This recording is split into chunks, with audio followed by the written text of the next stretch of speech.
APEC leaders seek free trade progress at annual summit. Vietnam to welcome the second wave of merger and acquisition.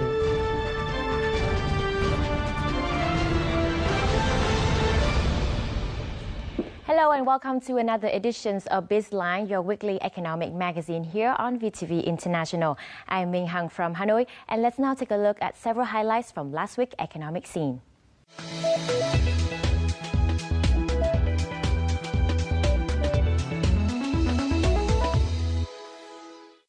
The plenary sessions of the APEC summit opened on Tuesday in Beijing, China, with free trade at the top of the agenda as APEC leaders sought to narrow differences on how to open up trade across the vast region. President Trương Tân Sang led the Vietnamese delegation to attend the event. Chinese President Xi Jinping stressed the APEC summit this year was an important milestone and acknowledged the great achievements in its 25 years journey of forming and developing the community. APEC leaders to the event also emphasized its contributions to narrowing the development gap and promoting strong sustainable growth of member countries, contributing to improving the strategic positions of the Asia-Pacific region. President Sang earlier on Monday met with Asia-Pacific businesses and asked them to make efforts to implement the APEC connectivity framework with special attention to mobilizing capital and promoting public-private partnerships.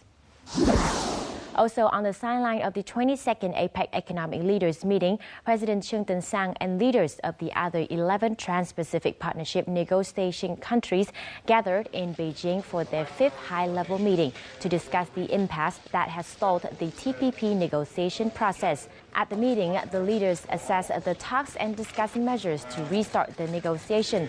They stressed that the TPP should aim at economic growth, job generations, and enhancing the competitiveness of member countries while ensuring sustainable development. For his part, President Trương Tân Sang said Vietnam was determined to closely work with other countries to reach a comprehensive agreement for development and benefits of all the negotiating partners. At the Monday meeting, the TPP countries' leaders adopted a joint statement claiming that negotiations would take into account the different levels of development of the partner countries. National Assembly deputies on Monday approved a targeted GDP growth rate of 6.2%, a consumer price index or CPI of 5%, a decline in the rate of poverty of between 1.7% and 2%, and job generation for 1.6 million people. In order to attain these targets, the National Assembly has asked the government to take drastic measures to restructure the economy and growth model. Vietnam also continues to reform the administration, particularly procedures on investment, constructions, land, customs, and interest rates. Also on Monday, the legislatures voted to approve a resolution on the state budget for next year. The maximum overspend rate shall be 5% of the GDP, or equivalent to an estimated $10.6 billion. The Vietnamese government successfully issued $1 billion worth of 10-year sovereign bonds into the international market last week. 437 investors placed their orders with a total value of $10.6 billion in purchasing orders. 84% of the buyers were investment funds, 12% are banks, and the remaining are insurance companies and pension funds. This reissue marks the return of Vietnamese bond to the global market and is the result of efforts by the Vietnamese government to control debts and manage financial resources. National flag carrier Vietnam Airlines launched its first IPO on the Ho Chi Minh City Stock Exchange on Friday. The airlines offered 49 million shares, equivalent to 3.475% of its charter capital, at an initial price of $1.047 per share. Vietcombank and Techcombank were the major buyers, accounting for 98.6% of the total shares offered. It is reported that 1,608 investors, including 28 foreign ones, registered to buy 1.04 million shares. According to a representative from the Ho Chi Minh City Stock Exchange, the sessions was attended by the highest number of investors since the beginning of this year. Samsung recently decided to pour an additional $3 billion into Vietnam for its new project. With this move, the company will increase its total investment in Vietnam to $11.2 billion, making it the country's biggest foreign investors. Located next to the first $2 billion value manufacturers and has been in operation since March this year, the new plant is expected to manufacture the latest mobile phones. When operational, the two plants will generate 100,000 jobs. Currently, Samsung alone accounts for 20% of the country's total exports. Those are several highlights from last week's economic scenes. Up next, we will talk more about the second wave of merger and acquisition activities in our Crosstalk.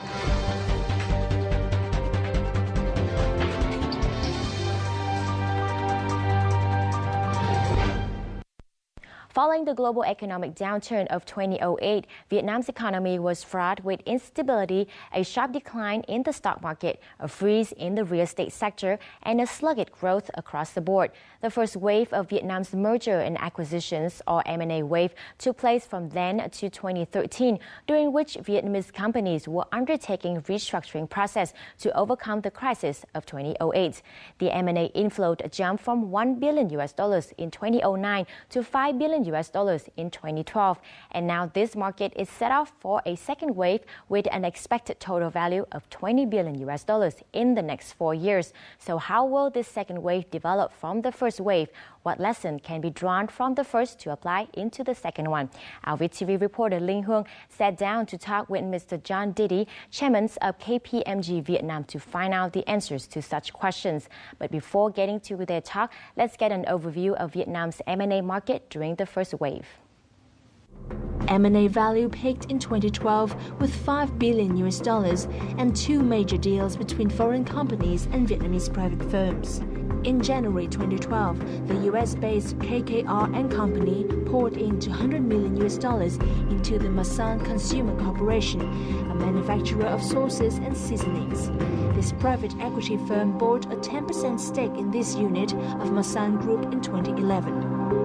In May, U.S. fund Warburg Pincus bought 20% of the retail unit of Vingroup Company for $200 million. Hai cái vụ M&A này đúng là đình đám đấy.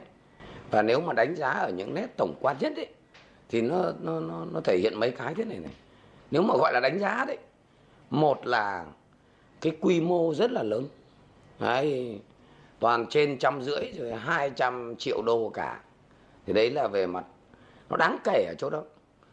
Cái đánh giá thứ hai á, nó đem lại cho cái đối tác Việt Nam á, hai cái anh hùng mạnh thì hùng mạnh thêm ở góc độ cái quy mô của vốn được mở rộng và cái bước tiến của hai cái tập đoàn Việt Nam này nó vững chắc hơn nhiều. M&As are also a solution for loss-making firms. Early this year, Long An Food Processing Export Joint Company, which had debts of dozens of thousands of dollars, sold 24% of its stocks to Pan Pacific Vietnam. This brought high hopes for shareholders who trust in the experience and financial capability of Pan Pacific. We'll face a restructuring. Many companies face such things, and we see the opportunity to bring value. So we're very excited by La Foucault. And our deputy CEO has joined the board of La Foucault and is taking an active role understanding the company, focusing on its operations, and improving the business. The first wave did not only see foreign investors as buyers, but also domestic enterprises active in acquiring others.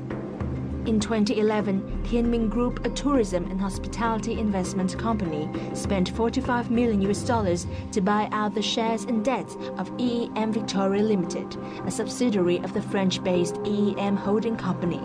The deal enabled this Vietnamese group to acquire 5 Victoria hotels and resorts, all 4 or 5-star standard. Thì chủ trương về lâu về dài cũng là sẽ cố gắng phát triển cái mặt khách sạn này. Thì khi mà có Victoria vào thì cái năng lực quản lý khách sạn của Thiên Minh cũng nâng lên. Cái dịch vụ khách hàng mà đi du lịch với cả công ty Thiên Minh, và khi ở khách sạn Victoria thì cũng đánh giá rất cao về chất lượng dịch vụ. Mr. John Diddy, thank you very much for agreeing to our interview. You're welcome. First of all, between 2008 and 2013, a wave of M&A deals hit Vietnam with a total value of $5 billion US. What do you think about this value? Well, I think the value is important, but I think what is more important is the trend during that time in terms of the types of investors, the types of transactions and the volume of transactions. Foreign M&A is only one source of capital for Vietnam, and what showed was that there was confidence in Vietnam and confidence in the companies here. The absolute number, not so important. The underlying sentiment, very important. In your opinion, which are the most notable M&A deals in Vietnam during this first wave? There are a number of notable transactions for different reasons. I think Masan's ability to attract a number of investors such as KKR, TPG, Mount Callett Capital and others into their consumer business, into their mining businesses, I think that showed great confidence in Masan and great confidence in the management. I think there's been a number of significant transactions in financial services, into Vietcombank, into Vietinbank and into a number of other banks. Again, significant in terms of dollar value, but significant in terms of investor confidence in the Vietnamese economy. Before we talk about Vietnamese enterprises as the sellers, let's talk about their roles as the buyers. Do you think that there are a lot of companies like Thiên Minh? There's not enough. Thiên Minh, they bought a chain of hotels, it fitted well into their strategy, and that was not bought in an opportunistic manner. It was bought because Thiên Minh had a vision to say, we are a travel business, we own travel operations, we own a boat, and we need to build a chain of hotels and a train. So they're offering consumers a full package of experiencing Vietnam from a travel point of view. So that was an interesting transaction. Again, it was interesting also because Thiên Minh has foreign shareholders themselves who have a significant equity interest. I think the management there are experienced in dealing with international transactions, so they were able to consummate that, and it's worked well for them. In your opinion, how active are Vietnamese enterprises in looking for other companies to buy? I think Vietnamese companies looking to buy other Vietnamese companies has been a little bit slow. I think the understanding of the value of M&A, the understanding of how important inorganic growth strategies can be to a business, the understanding that it requires integration post-transaction, different management styles, different skill sets, I think that has been challenging. Many Vietnamese companies, particularly in the private sector, have been internally focused on their own growth, on building their own capacity, on their own management teams and systems and processes. So it requires a different way of thinking when you start to look outwards for opportunities in the marketplace. And how do you think about the interest of foreign investors in buying Vietnamese companies in this first wave? Look, I think there is still a lot of interest. One of the things that has happened over the last probably 3 or 4 years is that other nearby countries have started to become a little bit more popular. The Philippines now is a much more attractive investment destination than it was 5 years ago. Indonesia has become more attractive as an investment destination. Myanmar is starting to emerge and open its doors, albeit probably still 15 years behind Vietnam. So there is increased regional competition for foreign capital. At the same time, Vietnam has gone through a difficult period a couple of years ago. We had higher inflation, we had high interest rates, we had and still have significant NPLs within the banking sector. So Vietnam was a little bit flat and the rest of the region was picking up a little bit. Having said that, if Vietnam has the right opportunities for investors at the right price, then I think it's still a very, very attractive market. In the second wave, Vietnam's M&A value is estimated to reach $20 billion, of which $5 billion is to come from the equitization of state-owned enterprises. Vietnam Airlines launched its initial public offering, or IPO, on the Ho Chi Minh City Stock Exchange this Friday, November the 14th. According to the equitization plan for Vietnam Airlines approved by the Prime Minister, the state capital in Vietnam Airlines will be maintained while more shares are issued to raise the charter capital of the airlines. During the IPO, the airlines offered nearly 49 million shares, which makes up 3.5% of its total capital. According to the airline's officials, Vietnam Airlines is currently worth more than 2.7 billion US dollars, including over 1.5 billion US dollars invested in aircraft. The airline is expected to have a charter capital of 662 million US dollars after equitization. Its first shareholders meeting is set for March the 12th, 2015.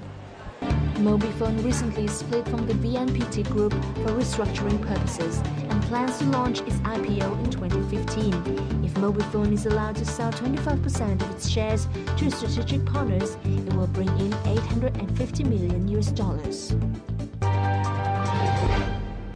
The equitization or privatization of state-owned enterprises in Vietnam is expected to fill the M&A sector from now until 2018. Its value is expected to reach $5 billion US dollars, or a quarter of the entire value of the M&A sector. How do you think about the feasibility of this value? Look, I think the government's equitisation plan has been, to be honest, a little bit stop-start. I think they have recommitted to the equitisation and reform program in the last 12 months. There's been a lot of very positive news. They're now starting to talk about the equitisation of some very significant companies, Venatex, Venalines, Satra, big successful state-owned groups. Because an important part of the equitisation program, it's not just the government's desire to sell businesses, it's investors' desire to own those businesses. And if the government offers not very attractive businesses at high prices, investors are not going to be interested. So I think what is going to be different over the next year or 2 years is that some very sizable and successful businesses are going to be equitised, and foreign investors look at that and say, what a great opportunity to move into market-leading companies, sector-leading businesses that they couldn't do in the past. Now, whether 5 billion is the right number, or 3 billion, or 4 billion, or 6 billion, again, I think we will only know that in 5 years' time. What is important is that the government stays committed to the program and that they offer good assets at reasonable prices. SOE equitization in Vietnam is said to have been slow recently.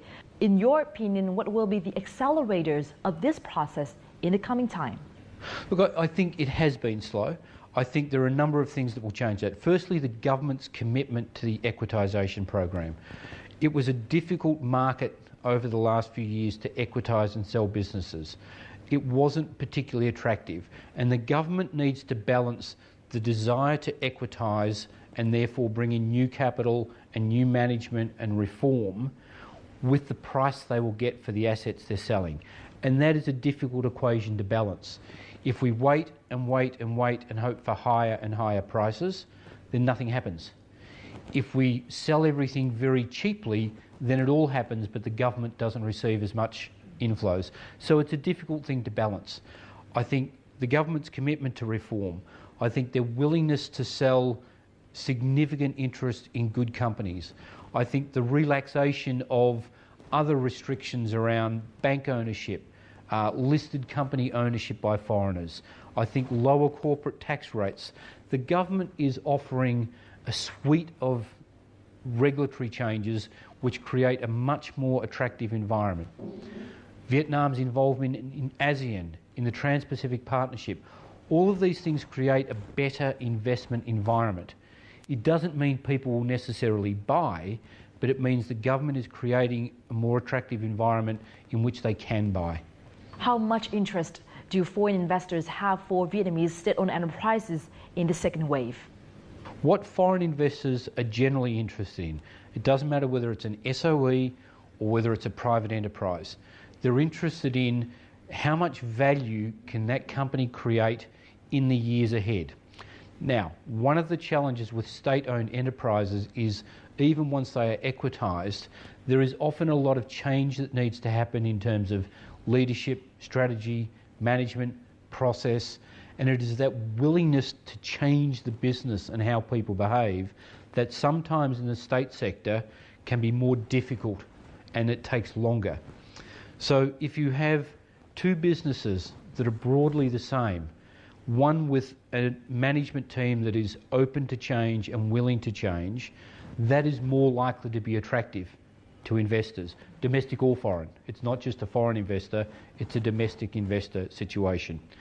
And if I'm a Vietnamese domestic investor and I have those choices, I'll invest in the company that I think can change and grow.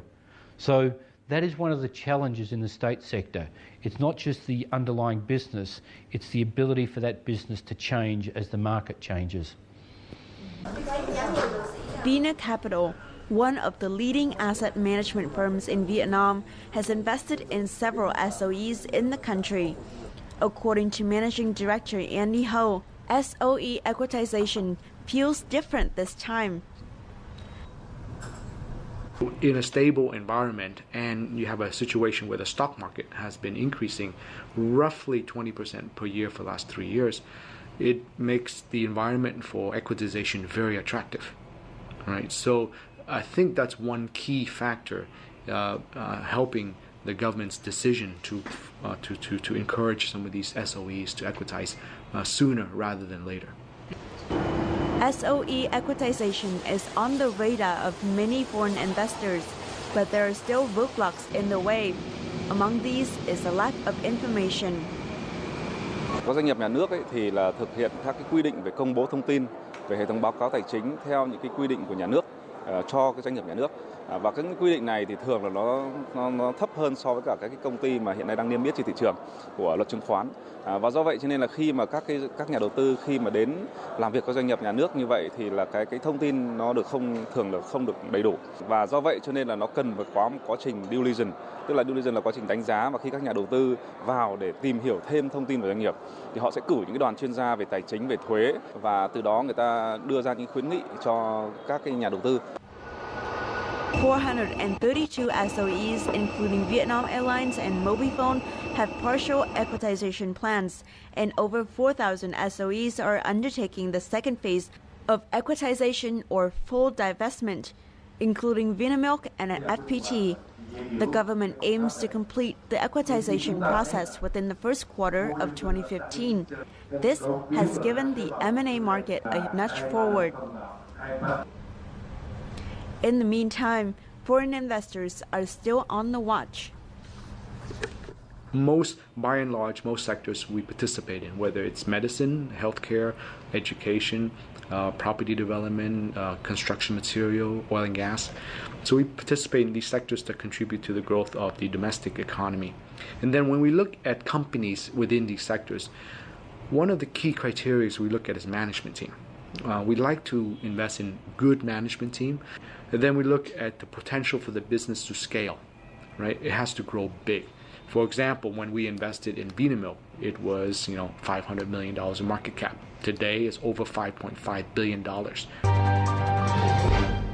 What are usually the concerns of foreign investors when they implement M&A deals in Vietnam? What worries a number of foreign investors is that sometimes they're investing in a business and they're not 100% sure who owns that business, what that business does, what other connections that business has that might be important in the near term. One of the biggest obstacles to any foreign investor coming into Vietnam, not just into the state sector, but into the private sector, is the meeting of the minds regarding the future direction of the business and the expectation of shareholders. And I think one of the most important things for foreign investors to get right is to spend time understanding the expectations of the shareholders, the expectations of management, the expectations of the employees. There has to be mutual understanding, there has to be a common goal and a common vision. Then you can work together to reach that. But if you have different views and different visions, it's very difficult. State-owned enterprises in Vietnam's mission is not just to make profit, but also to fulfill social, economic, environmental obligations. Do you think this can be a concern to foreign investors who are interested in investing in these companies? State-owned enterprises haven't always been driven purely by the shareholder return for the government. They have social obligations, they have economic obligations, and they have obligations to society in general.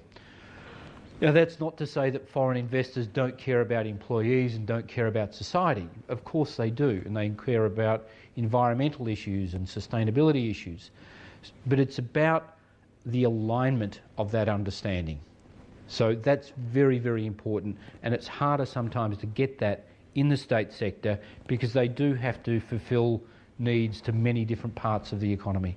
Experts and business insiders predict that M&A in the second wave will be not just an opportunistic move for Vietnamese enterprises, but a built-in strategy for their long-term development. What's your take on this? Look, I think what has happened over the last 5 to 10 years is that Vietnamese companies and the leadership of those companies have matured. I think there is a better understanding of strategy. I think there is better management teams in place. I think there is a better understanding that to build a long-term, successful and sustainable business doesn't happen overnight. It requires planning, it requires thinking, and it requires a long-term view.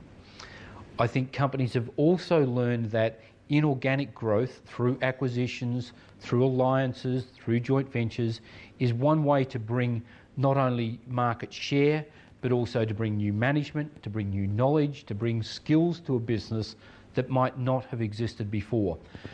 And that requires a level of maturity, and strategic alignment and strategic M&A is one way to do that. So what are the lessons from the first wave that firms should draw from to apply in the second wave? In the first wave, everybody was investing everywhere in everything. And people who were very good at certain businesses went off and decided to acquire an interest in a bank, or they decided to invest in property, or they went into new sectors they didn't understand. There was a lot of transactions where the value that was paid wasn't justified by the underlying business. There was a lot of noise and heat and froth in the market. I think one of the lessons that will come through in the second wave is that people will focus on what they are very good at doing.